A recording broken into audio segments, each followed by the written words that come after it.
जी लोकशाही आपण पाहतोय त्याचा मूळ पाया जर कोणी रचला असेल तर छत्रपती शिवाजी महाराजांनी. ज्या छत्रपती शिवाजी महाराजांनी स्वतःचं आयुष्यातला प्रत्येक क्षण लोकांसाठी वेचला, त्यांच्या हितासाठी वेचला, आज त्यांचा अवमान केला जातो आणि महाराजांच्या बाबतीत, महाजिजाऊंच्या बाबतीत आणि संभाजी महाराजांच्या बाबतीत एक कायदा करण्यात यावा, तो सुद्धा कॉग्निझेबल, नॉन बेलेबल आणि किमान 10 वर्ष त्याला बेल मिळाली नाही पाहिजे. छत्रपती शिवाजी महाराजांचं संपूर्ण शासन मान्य असा इतिहास शासनाने प्रकाशित करावा आणि सिनेमॅटिक लिबर्टीच्या बाबतीत एक सेन्सर बोर्ड स्थापना करण्यात यावी. सर्वप्रथम या ठिकाणी मी व्यक्तिशः माझ्या वतीने आणि उपस्थित व्यासपीठावरती सर्व मान्यवरांच्या वतीने विनम्रपणे राजमाता जिजाऊ महाराज, छत्रपती शिवाजी महाराज आणि छत्रपती संभाजी महाराजांना अभिवादन करतो. सर्वप्रथम या ठिकाणी आज एका थोर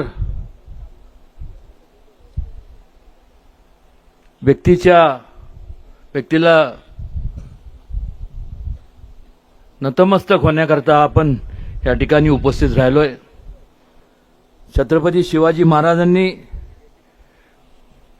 त्या काळात एक विचार दिला होता, समतेचा दिला होता, सर्वधर्म समभावाचा दिला होता. एकमेव असा एक राजा होऊन गेला, एक व्यक्ती होऊन गेला, एक युगपुरुष होऊन गेला की ज्यांनी नेहमीच दुसऱ्यांचा विचार केला, आयुष्य दुसऱ्या लोकांकरता वेचलं.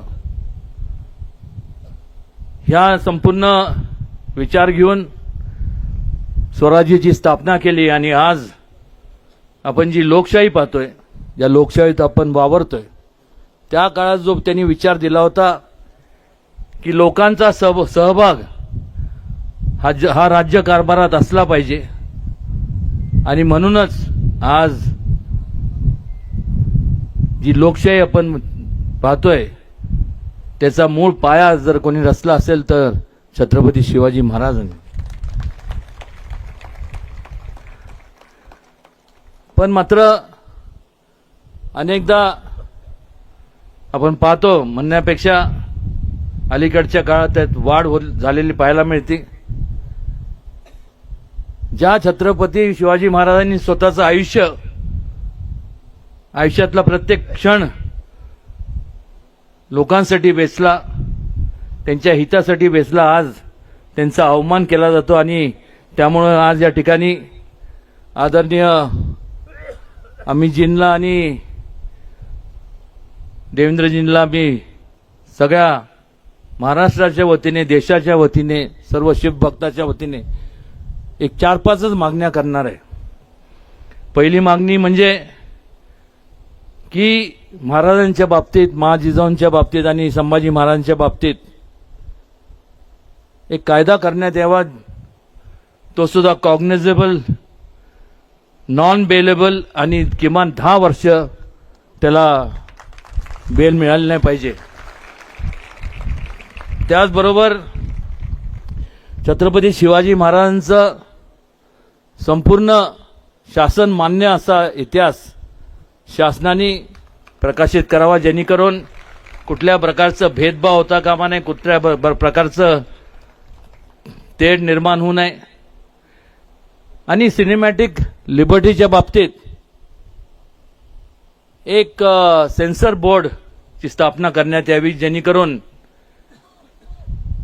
एखादा स्वतःच्या कल्पनेतून एखादी कादंबरी लिहितो पण त्याला कुठलाही ऐतिहासिक त्याचे पुरावे नसतात आणि त्याच्यामुळे अलीकडच्या काळात जर आपण पाहिलं तर मोठ्या मोठ्या प्रमाणावरती छत्रपती शिवाजी महाराज, संभाजी महाराज असतील, युगपुरुष जे संपूर्ण देशातले,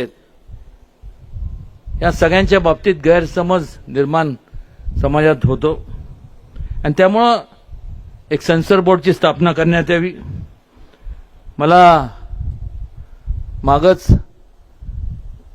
अमितजींकडे आणि देवेंद्रजींकडे मागणी केली होती की जसं रामायण सर्किट ही स्थापना झाली करण्यात आलं, तसं बुथ सर्किट, तसं एक शिव स्वराज्य सर्किट करण्यात यावं. आणि कालच त्याची घोषणा केंद्रीय रेल मंत्री अश्विनीजींनी केली. खऱ्या अर्थाने छत्रपती शिवाजी महाराजांचं एक दिल्लीत एक भव्य असं स्मारक व्हावं, ही सुद्धा प्रत्येक शिवभक्ताची मागणी आहे. आणि त्याचबरोबर तो काळ आठवा, ज्यावेळेस या ठिकाणी निजामशाही होती, मुघलशाही होती. आणि अशा परिस्थितीत शहाजी महाराजांनी त्यांच्या मनात एक जो विचार होता स्वराज्याचा, आणि मासाहेब जिजाऊ महाराजांनी तो संपूर्ण छत्रपती शिवाजी महाराजांच्या अंगी उतरवला. त्यामुळे त्यांची जी होतगिरीला, शहाजीराजेंची होतगिरीला जी समाधी आहे दावणगिरी जिल्ह्यामध्ये, जी आर्किओलॉजिकल डिपार्टमेंटच्या देखरेखाली जरी असली तर त्याच्यासाठी पुरेसा असा निधी महाराष्ट्र शासनाने आणि केंद्र शासनाने उपलब्ध करून द्यावा. त्याचबरोबर आदरणीय मोदीजींच्या हस्ते अरबी समुद्रात छत्रपती शिवाजी महाराजांच्या स्मारकाचं भूमिपूजन झालं. कदाचित त्या ठिकाणी एन्व्हायरमेंटल काय इश्यूज असतील, इकॉलॉजिकल इश्यूज असतील. मी देवेंद्रजींशी कानावर घातलंय आणि एक मागणी आहे की ज्या छत्रपती शिवाजी महाराजांचं केंद्रात तर झालंच पाहिजे, पण महाराष्ट्रात देखील आज गव्हर्नर हाऊसच्या ठिकाणी जवळपास 48 एकर जागा आहे अरबी समुद्राला लागून, त्या ठिकाणी व्हावं असं अनेकांची मागणी आहे. ह्या सगळं हे जेव्हा आपण स्मारक स्थापन करतो किंवा बनवतो त्याचा मूळ उद्दिष्टच एवढा असतो की भावी पिढीला त्यातनं काहीतरी एक विचार घेता येतील, एक चांगल्या प्रकारे प्रोत्साहन मिळेल आणि चांगल्या प्रकारे त्या देशाची प्रगती होईल. ह्या सगळ्या फार वेळ न घेता एवढंच माझे सर्व शिवभक्तांच्या वतीने मी एवढीच विनंती करणार की ह्याची घोषणा आदरणीय अमित शहाजींनी आणि देवेंद्रजींनी करावी. शिवभक्तांचं आणि हे सर्व ज्या काही योजना आहेत याकरता संपूर्ण अनेक वर्षापासूनच्या मागण्या आहेत, या पूर्ण झाल्या तर निश्चितपणे त्याचा संपूर्ण आनंद महाराष्ट्राला नाही तर देशाला होईल, एवढंच या प्रसंगी सांगतो. आणि पुन्हा एकदा आज या ठिकाणी या सर्वांचं स्वागत करतो आणि थांबतो. जय हिंद, जय महाराष्ट्र, जय जिजाऊ, जय शिवराय.